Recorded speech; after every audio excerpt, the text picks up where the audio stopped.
Right now, in a city like Hanoi or Jakarta or Rome, someone is throwing a leg over a little step-through scooter and riding it to work, exactly the way 100 million people did before them. The Honda Super Cub alone crossed 100 million units built by October of 2017 at Honda's Kumamoto factory in Japan, which makes it the best-selling motor vehicle in the entire history of the planet. Then you add the 19 million Vespas that have rolled out of Italy since 1946, and it becomes obvious the scooter didn't just get popular, it put whole countries on two wheels. Post-war Europe, Southeast Asia, South America, all of it moved on these tiny machines. And then there's America, the richest car market on earth, wide open roads, more money than anywhere, and it's just about the only place on the map where the scooter never really stuck. Now, the easy explanation is the one you've probably already heard.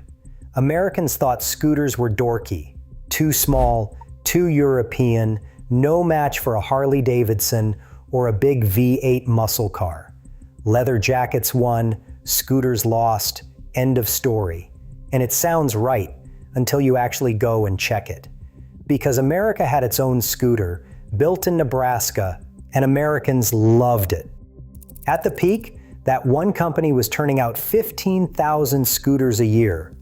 And later, when Honda rolled into California and decided to fix the whole image problem head-on, it worked so well that within about 3 years, Honda was outselling every single motorcycle brand in the country. So if it wasn't the image, and it wasn't some allergy to two wheels, then what actually happened here? Why did the one vehicle that put the entire rest of the world on wheels get quietly shown the door in the country that could afford literally anything? And the real answer is something most people never think of. It's something Americans spent the single biggest public works budget in their history building on purpose. So grab a coffee, because this story is a lot stranger than it looks. To see how it happened, you have to go all the way back to the years right after World War II, to a country that had the exact opposite problem. Picture Italy in 1946. The war is over, but the cities are half rubble, the roads are cratered and broken, and there is barely enough fuel in the country to go around. Almost nobody is buying cars because there is no money for cars and, honestly, nowhere smooth enough to drive them. Whole families are walking or crowding onto broken down trains or riding bicycles down streets still full of debris.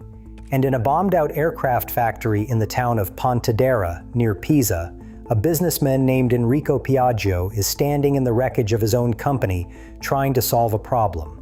Before the war, his factory built airplanes and aircraft engines for the Italian military, which is exactly why Allied bombers had flattened it.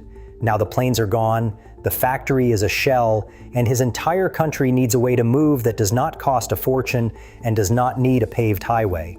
So Piaggio has his chief engineer, Corradino D'Ascanio, design something completely new. Not a motorcycle, because motorcycles back then are greasy, heavy, complicated machines you have to know how to maintain. He wants something a school teacher or a shopkeeper could ride in normal clothes, something a woman in a dress could step onto without a fuss.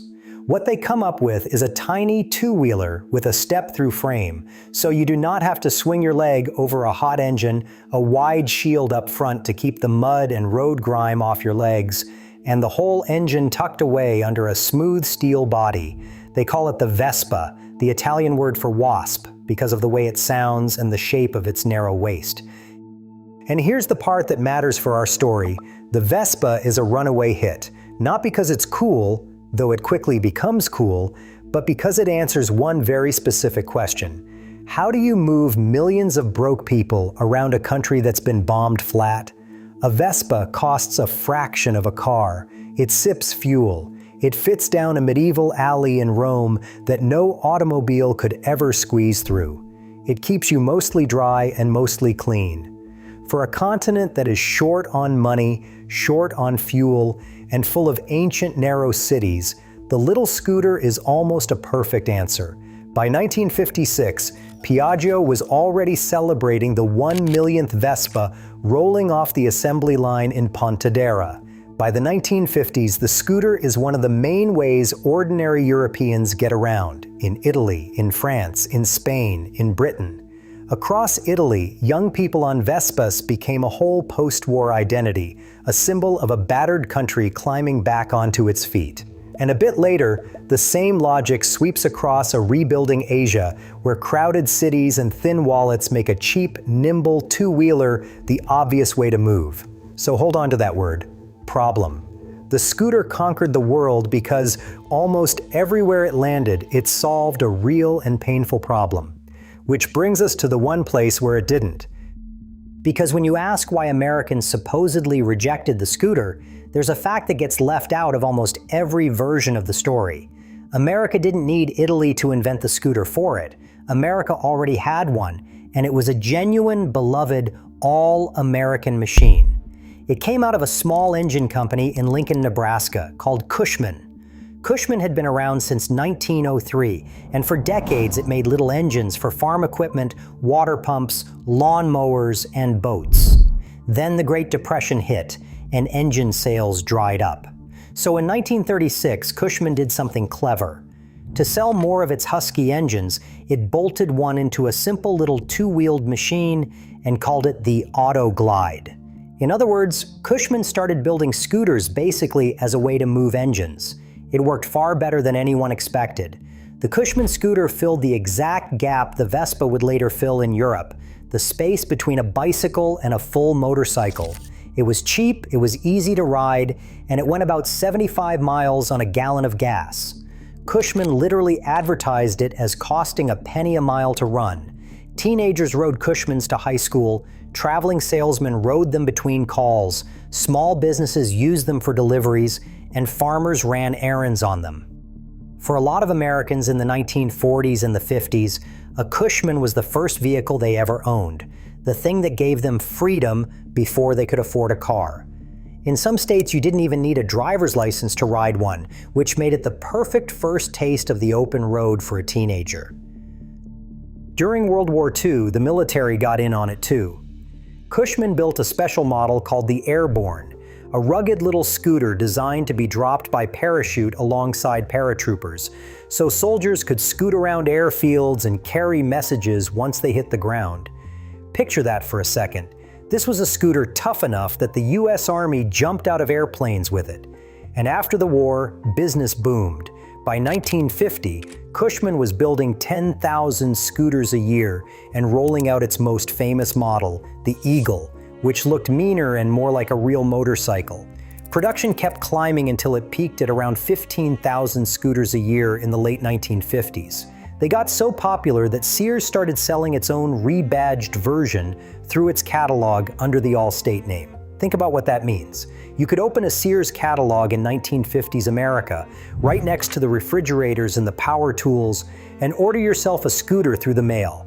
This was about as American as it got, a cheap little machine you could buy from the same catalog as your washing machine. So let's be really clear about where we are. The idea that Americans were somehow born hating scooters, that two wheels just never fit the American character, is simply not true.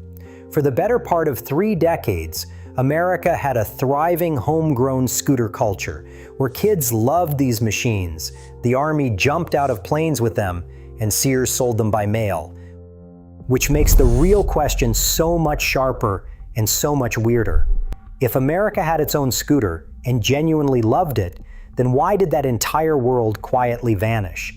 Why is it that today, most Americans have never sat on a scooter in their lives, while the rest of the planet is still riding them by the hundreds of millions? To answer that, we have to look at the two forces that hit the American scooter at almost exactly the same time. And the first one is the one everybody blames. For years, the popular answer to why the scooter died in America has been about image, and there's a real story behind it.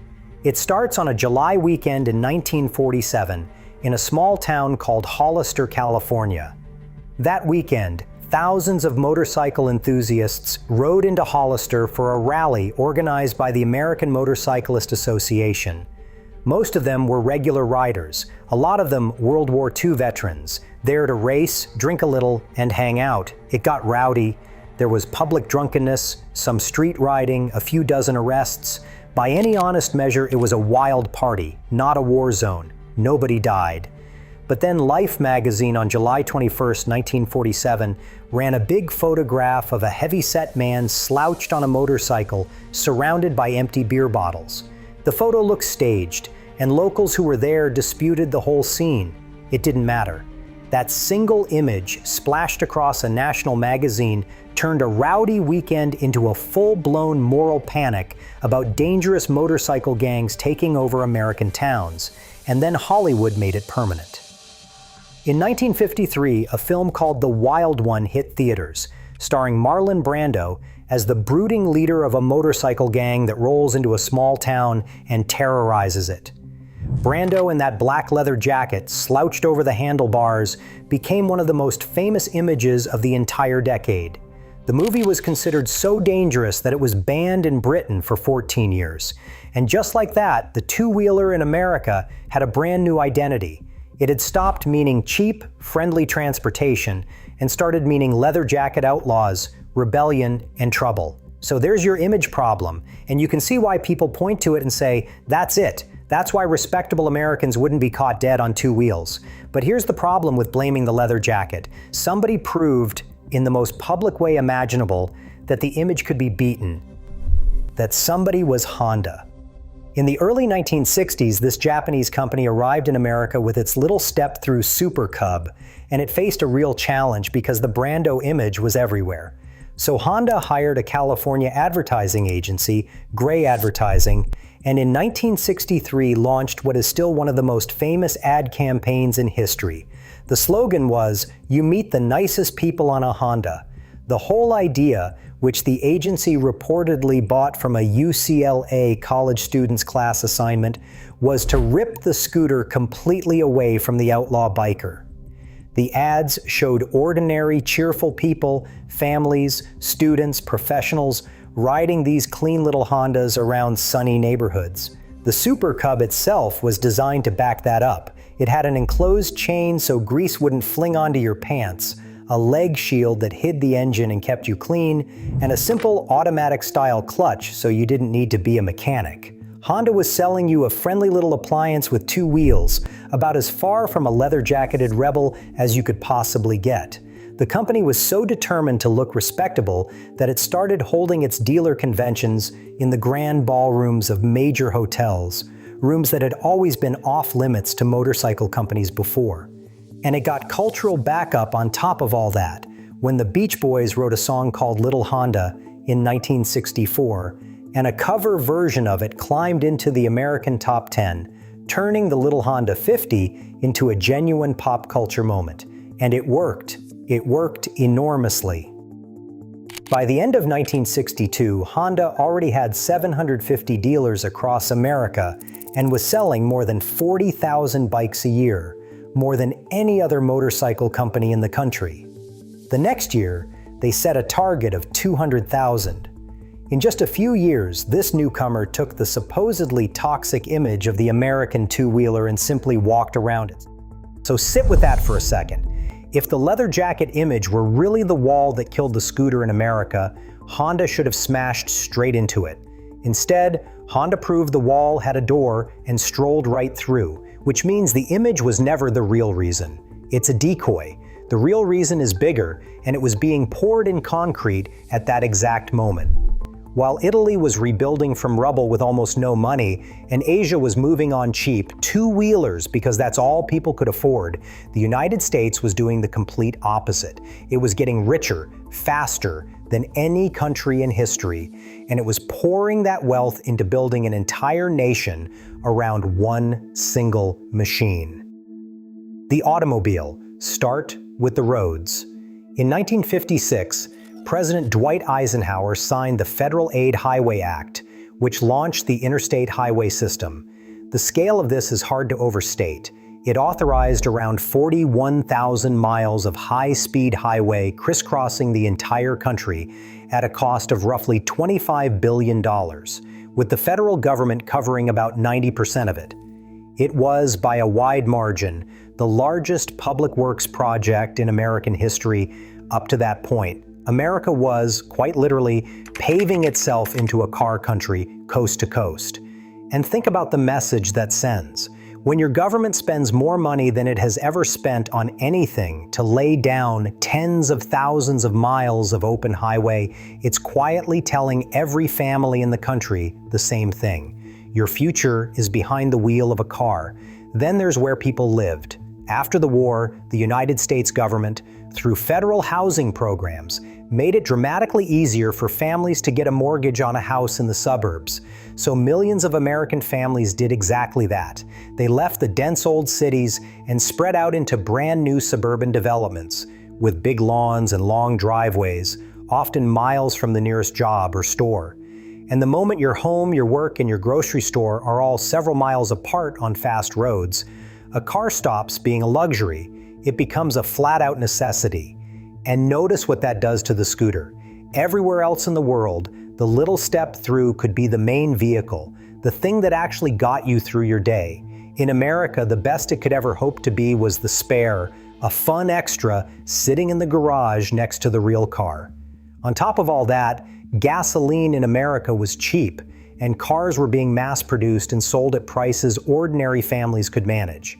So you had this self-reinforcing loop. The suburbs made you need a car. The cheap car and cheap gas made the suburbs livable, and the giant new interstate system tied the whole thing together. Within a single generation, the entire geography of American life had been rebuilt around the automobile. Now go back and look at the scooter through that lens. Remember the one thing the scooter was brilliant at: cheap, nimble, short-distance transport, especially in crowded, older cities with narrow streets and expensive fuel. That's the exact problem it solved in Rome and Hanoi. But in the 1960s America, that problem had been deliberately engineered out of existence. Fuel wasn't expensive, cities weren't where the growth was, and distances weren't short. And nobody was squeezing down a medieval alley, because the whole country was being rebuilt around wide, fast, car-friendly roads. So the American scooter didn't die because people thought it was uncool. It faded because the job it was designed to do had basically stopped existing. There was simply no painful problem left for it to solve. A scooter is a wonderful answer to a question that the 1960s in America had spent billions of dollars making sure nobody ever had to ask. And this is the part that ties everything together. Notice how Honda actually won in America. It won by selling the little Super Cub as pure fun, as a toy for the weekend, as a cute, friendly thing you'd ride for the joy of it, rather than as anyone's serious, everyday way to get to work, which is how Honda sold it across Asia. That was the only door left open, because the country had already decided that the real business of getting around was going to be done in a car. If you're enjoying this, by the way, take a second to subscribe, because this channel is all about these strange, hidden turning points in the history of the machines that move us. There is a lot more where this came from. Now, there's one final piece of this story, and it's the piece that proves the whole thing. Because you might be thinking, okay, but that was the 1960s. Surely by now, with modern traffic and expensive gas and crowded cities, the scooter has finally found its place in America. And the honest answer is, not really. And the best evidence for that is what happened to the single most successful two-wheeler ever built. That machine is the Honda Super Cub, the very bike we started with. Remember the numbers. Over 100 million built. The best-selling motor vehicle in the history of the world. It put entire nations across Asia and beyond onto the road. It is, without much argument, the most successful two-wheeler humanity has ever made. And in the United States, Honda actually pulled the Super Cub out of the American market back in 1983. It stayed gone for 36 years. Honda finally brought it back to United States showrooms in 2019 as a cute retro novelty. And then, in 2024, Honda quietly discontinued it in America again. And it happened so silently that almost nobody even noticed it was gone. Read that one more time. The single best-selling vehicle ever built of any kind, on two wheels or four, cannot hold a place in the one market that was deliberately engineered against it. That is how completely America closed the door on the everyday scooter.